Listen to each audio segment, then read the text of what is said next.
পাঁচ ওয়াক্ত নামাজের সহি সালামতে বুঝার তৌফিক দিয়ে নাও। আল্লাহ হুকুমে নাজিল করেছিল রহমতের ভান্ডার দিয়ে, এবং বাবারাও এবং মায়েরা সকল সমানে পাঁচ ওয়াক্তের নামাজ 24 ঘন্টার মধ্যে। ও মায়েরা জেনে নাও 24 ঘন্টার মধ্যে থেকে 19 ঘন্টায় আল্লাহ তাআলা এমনই নিয়ামত দান করেছে, যত আরাম করার আছে সংসারের মধ্যে, যতগুলো আনন্দ ফুর্তি করার সময়টাকে তুমি বেছে নাও। 4-5 ঘন্টা সময়টিকে তুমি নামাজের দিকে, আল্লাহর দিকে সাফায়াত করে তুমি আল্লাহর দরবারে কবুল করে নাও। আল্লাহ গো ফজরের সময় বান্দাকে যত মায়েরা বাবারা আছে আল্লাহ তুমি তাদেরকে হেদায়েত দান করে নামাজের দিকে তুমি এগিয়ে নিয়ে এসো। ও আল্লাহ তোমার যে জাইফা বান্দা, আল্লাহ গো তোমার যে গুনাহগার বান্দা, আল্লাহ তোমার যে পাগল বান্দা রয়েছে গো মাওলা, তুমি যদি দান না করো গো মাওলা, কে দান করবে গো মাওলা? ও মাওলা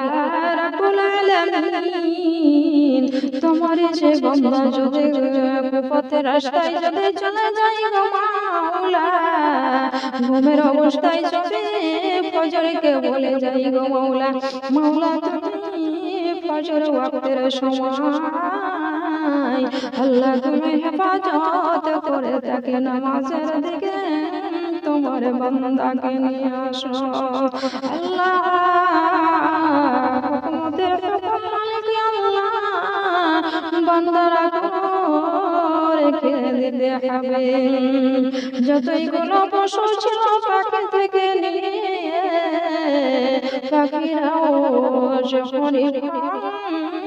3টা বেজে যায় পাখিরা নিয়ে গুনগুন গুনগুন করে আল্লাহ আল্লাহ বলে তার শব্দ ডাক দিয়ে দেয় গো মাওলা,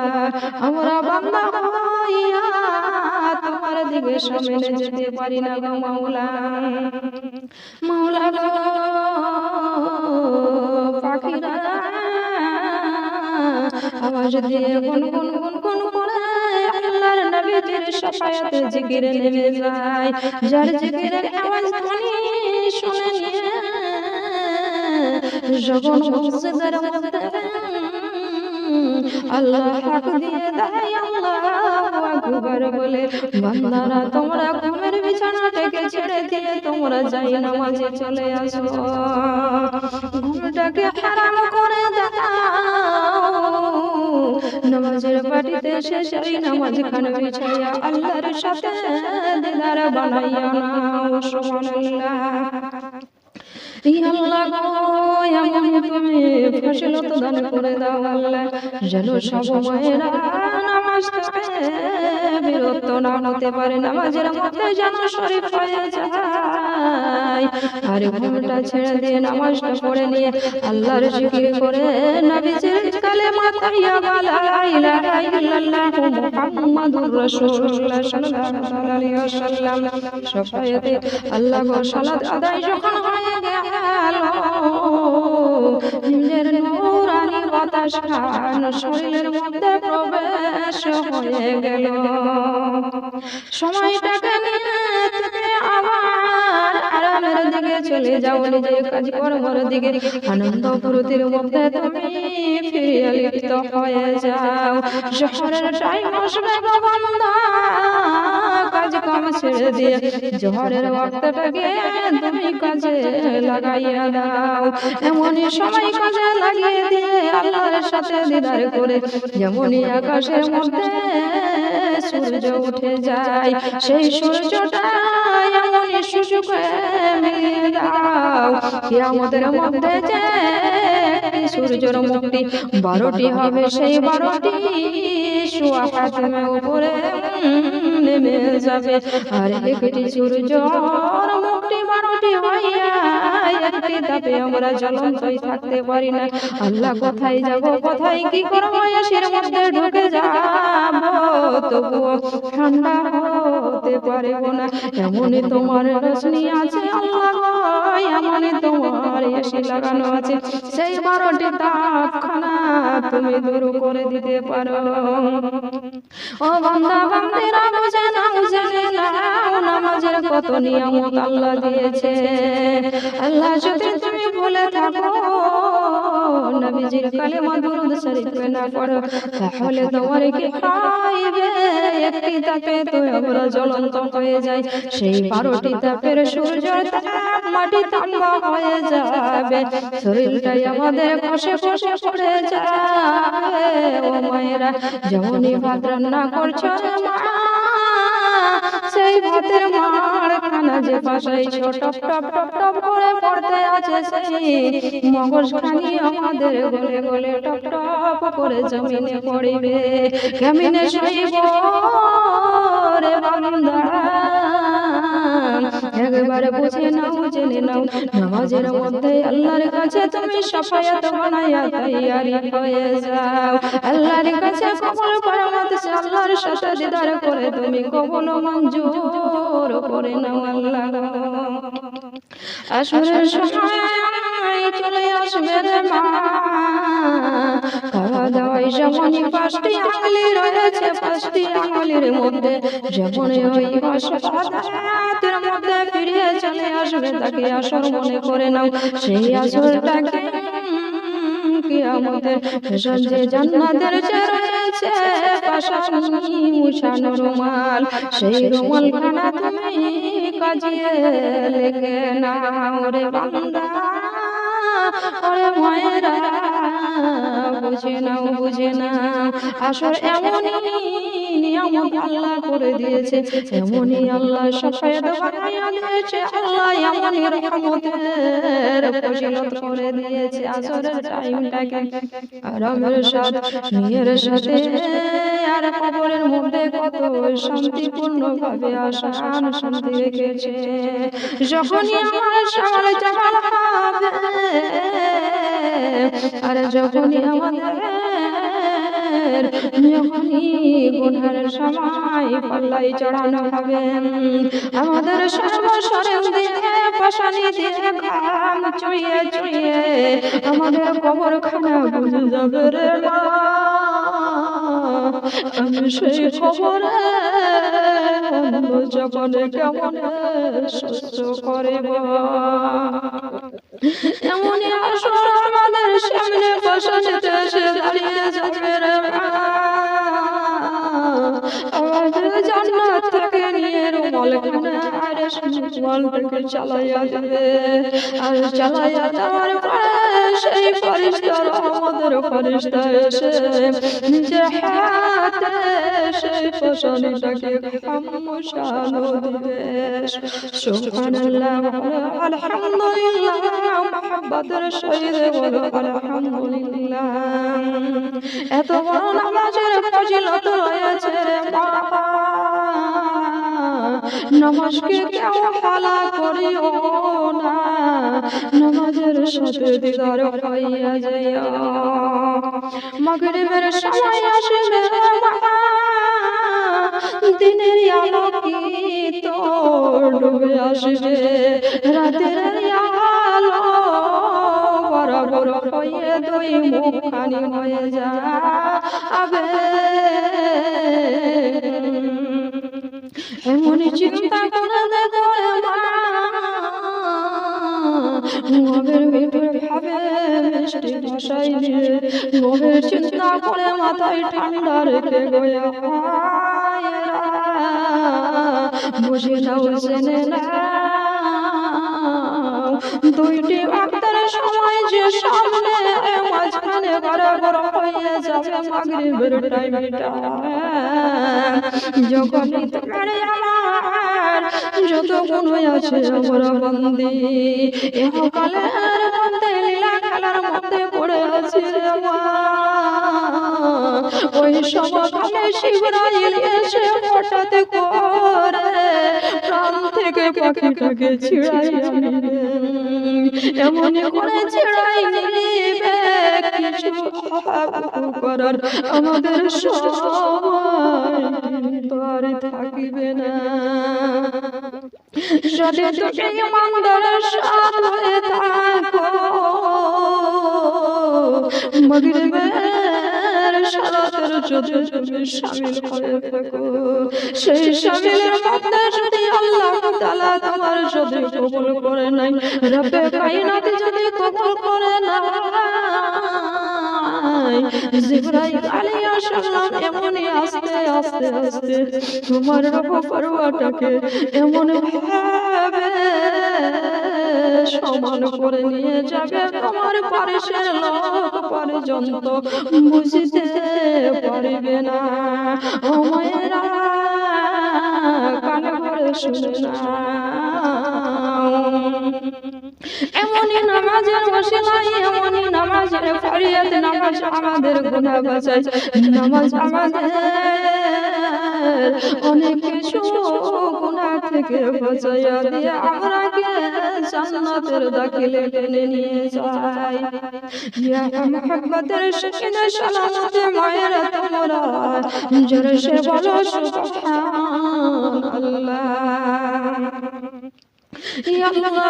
রহমত এমনই কুদরত এমনই শান এমনই দান তারপরে আসিবে এশারের টাইমটা আল্লাহ তাআলা এত জান্নাতের ফুল বিছানায় রেখেছে সারা জীবন তুমি ক্লান্ত অবস্থায় স্বামীর ঘরে সংসার করে নিয়ামতের কাজ করে তুমি আনন্দ ফুর্তি করে সময়টাকে শরীরের মধ্যে পরিশ্রম করেছো আল্লাহ এমনই হেদায়েত দান তোমাকে রহমতের নাজলে বর্ষে দিয়েছে দেখো মায়েরা তোমরা কান ভরে কান দিয়ে শুনে নাও মায়েরা এমনই নামাজের ফজিলত রয়েছে সেই এশারের নামাজ এশারের নামাজ সেই ব্যক্তি অনুযায়ী মায়েরা সালামতের সহিত আল্লাহর সাথে বিছানা বিছিয়ে দিয়ে যাই নামাজ কেনে আল্লাহু আকবার তার সিজদার মধ্যে পড়ে যাবে ওর জমিনের মধ্যে সিজদা দিবে আল্লাহ ফেরেশতাকে বলবে যা যা যা ওরে বান্দা আমার বান্দা সেই নামাজে আল্লাহ শরীফ হয়ে গেছে সালাতে শরীফ হয়ে গেছে আর সেই শরীফের মধ্যে সিজদাটাকে লাগিয়েছে 30 পারা কোরআনের যতটা সিজদা 14 খানা সিজদা রয়েছে সেই সিজদাটাকে আমার কাছে নিয়ে এসে আমার বান্দা একটি সিজদা লাগিয়েছে ওই সিজদার মধ্যেটাকে একটি সিজদা উঠিয়ে নিয়ে এসে আমার চৌকটে রেখে দে সুবহানাল্লাহ জোরে সে মুহাম্মাদের সহিত বলো আলহামদুলিল্লাহ এশারের নামাজ এশারের টাইমে এত বড় আল্লাহ নিয়ামত রেখেছে সালাত শেষ করার সময় আল্লাহর কাছে দোয়া করে বাবা মা কবরে গিয়েছে নানা নানি গিয়েছে দাদা দাদি গিয়েছে সারা খানদান গিয়েছে যত মুমিন মুমিনাতেরা গিয়েছে তাদের জন্য দুই হাত খানা তুলে আল্লাহর সাথে দিদার করে কান্নাকাটি করে আল্লাহর কাছে ফরিয়াদ করে রব্বে কায়নাতের কাছে দোয়া চাইতে হবে আল্লাহ এমনই আমার নবীজি এমনই ভাবে খুশি হইয়া যাইবে আরে আমার নবীজি জয় দিয়ে একবার বান্দার উপরে বন্দির উপরে যদি রহমতের খুশি একবার ভাবে নজর তাকাইয়া না রে মায়েরা বাবারা এমনই দান করে দিবে আল্লাহ সেই বিছানাটাকে জান্নাতের বিছানা বানাইয়া দিবে ইয়া রাসূলুল্লাহ ইয়া হাবিবাল্লাহ আল্লাহর নবীর হাতে আল্লাহর ফজিলতে আল্লাহর হুকুমতে আল্লাহর কাছে আল্লাহর কিছুর কমি অভাব নাই আল্লাহ যা মনে করবে সেটাই করে দিবে আল্লাহ যদি একবার হুকুম করে দেয় জান্নাতের মধ্যে যতগুলো খুশবু রয়েছে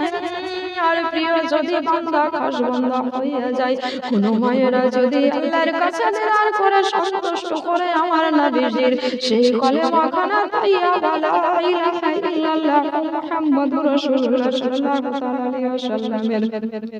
ওসিলাই দিয়ে মাগফিরাতের ওসিলাই দিয়ে যদি ফেলে সালামত শহীদের মধ্যে যদি তওবা খানা আল্লাহ আমার নবীজি যদি কবুল করে নিয়ে থাকে আর যেই ঘরের খানা বিছানা খানার মায়েরা দুইজন নিয়ে স্বামী স্ত্রীর মধ্যে যদি ঘুমাইয়া পড়ে আল্লাহ বলবে চাচারে ফেরেশতা আমার বাবা রয়েছে সেই বন্দি আমার বাবা রয়েছে ঘরে সেই বন্দি বাবা বন্দিরা আমার কোনো বাবা নাই কোনো মা নাই আমার কোনো নাই কোনো বাচ্চা নাই আমার নবী হাবিব যে উম্মতের ছিল সেই আমার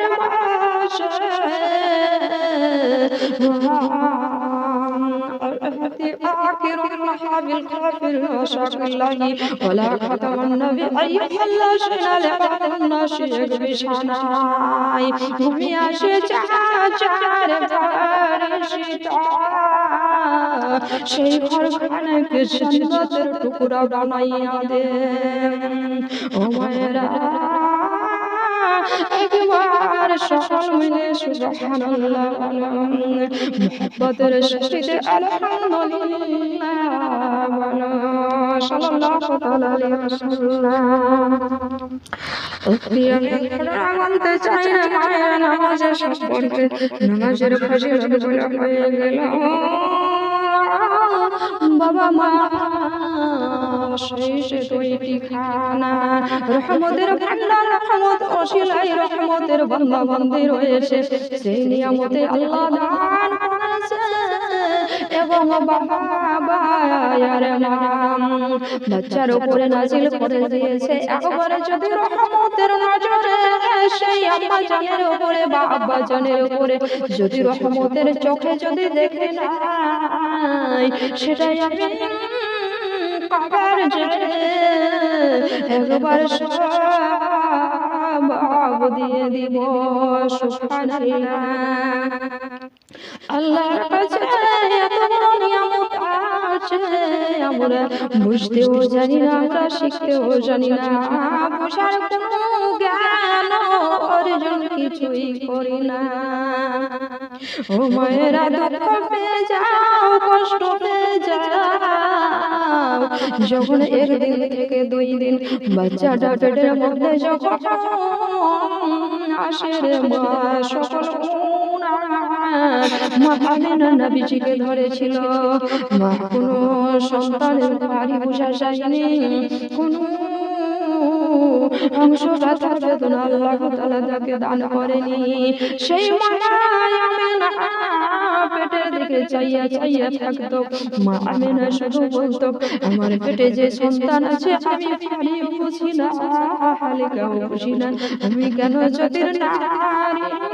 তাই শুধু টিপ টিপ টিপ টিপ করে লড়ে রে মা আমাদের পেটে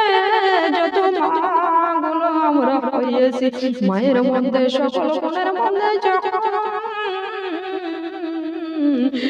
3 মাস থেকে 4 মাস 4.5 মাসের মধ্যে পড়ে যায় লাভিও ভরাই টিপ টিপ টিপ টিপ করে সেখানে আমার আকার কিতে দাদা নানি নানিরা বলে দাদিরা বলে ওই জবান দিয়ে ও দাদি আজ জান ও নানি জান ভূষণ কেন আমার সে টিপ টিপ করে তখন দাদিরা বসাই নানিরা বুঝাই বুবু জানেরা বুঝাই বুঝিয়ে বুঝিয়ে বলে আমার দাদি তুমি বুঝতে পারবা এখন মা হতে চলেছ সেই বাচ্চাটা নড়াচড়া করে তখনই দাদি নানির কথা শুনে মনটা অনেক বড় খুশি হয়ে যায় কত আছাড় পিছাড় খেয়ে কত কিছু হয়ে যাওয়ার পথেও সন্তুষ্ট থাকানো যায় হাসি মুখে থাকানো যায় আল্লাহ তাআলা যখন সময় করে দেয় রে মা বাচ্চা দুনিয়ার মুখ দেখে নিবে যখনই সময় হয়ে যাবে যত 10 মাস 10 দিন থেকে যতগুলো গর্ভের মধ্যে কষ্ট ব্যথা বেদনার মধ্যে যতগুলো রয়েছিল বাচ্চার মুখ দেখে একবার হাসি মুখে নিয়ে বাচ্চার চেহারা দেখে সব ব্যথাগুলো ভুলে যায় ও মায়েরা সঠিকভাবে বোঝার আমার চেষ্টা করে নিও ও মায়েরা জানে খেলারা এই বাচ্চাটা যখন ওকে পালন করতে করতে 2 থেকে 2.5 বছর হয়ে যায় তার মধ্যে যদি বাচ্চা সন্তানটাকে কিছু হয়ে যায় মায়ের মুখে মায়ের ভেতরে বেদনায় কত কান্নাকাটি আসে আল্লাহর কাছে দোয়া করে গভীর রাতে দোয়া করে আল্লাহ তুমি আমার বাচ্চাটার জন্য বিপদ থেকে মুক্তি করে দাও ও মায়েরা সেটা আমরা নিয়ম চাইছি কিনা চাইছি না মায়েরা তোমরা সঠিকভাবে বোঝে না এই সময় যখন 2.5 বছর পর্যন্ত বাচ্চাটার কষ্ট দিক দেখে শুধু কান্না আর কান্না ভেসে ভেঙে পড়ানো যাই রে মায়েরা একই সময় সেইটা দুঃখ মায়ের নিহার যখনই বাচ্চা বড় হয়ে যায় স্কুল কলেজ এবং মাদ্রাসায় শিক্ষার জন্য বাচ্চাকে কত সাধন করে বাচ্চাটাকে পাঠানো হয় যখনই মানুষ হয়ে যায় বড় হয়ে যায় খুশি খুশিতে চলে যখনই পরের বধূ পরের সন্তানকে যখন কন্যা সন্তান দেওয়ানো হয় আমি নিজের কথাই বলি রে ভেবে দেখো চিন্তা করে দেখো আর ছেলে দোষ নাই পরের মেয়ের বধূটাই ওই কন্যা সন্তানটার সব ঘরে দোষ চেপে যায় যখন ছেলে বিরক্ত হয়ে যাওয়ার সময় আর মা যখন চলতে পারে না আর কামাই করতে পারে না করতে পারে না সময় যখন অনেকটাই শেষ করতে চলে আসে আর ছেলে কিন্তু খাবার দেয় না সেই সময় মা কান্নায় দুঃখে ভরে যায় নিজের ভুলে অংশ নিজের কপিলা নিজের ইতিহাসটাকে মনে রাখতে পারি না রে মা আমি সেই অবস্থায় পরের বধূ পরের কন্যা সন্তান মেয়েটাকে নিয়ে এসে লালন পালন করিয়ে সব দোষ ছেলে যাই কিছু কোনো না কেন ছেলে দূরে পরের বধূ কন্যা ওই মেয়েটার সাথে দোষ চাপানো আজকে তুমি দুঃখ নিয়ে না আরে কষ্ট নিয়ে না আমরা জেনে শুনে অনেক নিজের পায়ে নিজে কুড়ো মেরে থাকি আর বয়স হয়ে যায় ছেলে আমার সন্তান আমার ওর সন্তান 2.5 বছর ধরে তোর জন্য কত কান্নাকাটি করেছি, কত আদর বলাম লালন করেছি, আজকে তুই আমার দিকে চেহারা খানাও পর্যন্ত তাকাস না। ওরে মায়েরা, পণ্য ছেলের দোষ দিয়ে যাবো না, নিজের দোষটাকে গোপন রেখে তার ছেলের সঙ্গে সাথী হইয়া পরের বধূ সন্তানটাকে কন্যা মাটাকে বুঝাইয়া নিতে হবে রে মা। আজকে আমি মা হয়েছি, কালকেও তুমি মা হবে মা। আজকে তুমি কান্নাইছ, কালকে যে তুমি আমার চাইতে বেশি কান্না হবে মা। এইভাবে যদি ওই পরের বধূ পরের সন্তানটাকে কন্যা সন্তানটাকে যদি তুমি হাত বোলাইয়া দাও, সেই সন্তানটা কখনোই কষ্ট দিতে পারে না। সুবহানাল্লাহ সুবহানাল্লাহ, মহব্বতের সহিত বলো আলহামদুলিল্লাহ। অনেক কিছু বলার আছে, অনেক কিছু সময় সংক্ষিপ্ত অনেক কম রয়েছে, এইখান থেকে আমি বিধি করে আসসালামু আলাইকুম ওয়া রাহমাতুল্লাহি ওয়া বারাকাতুহু।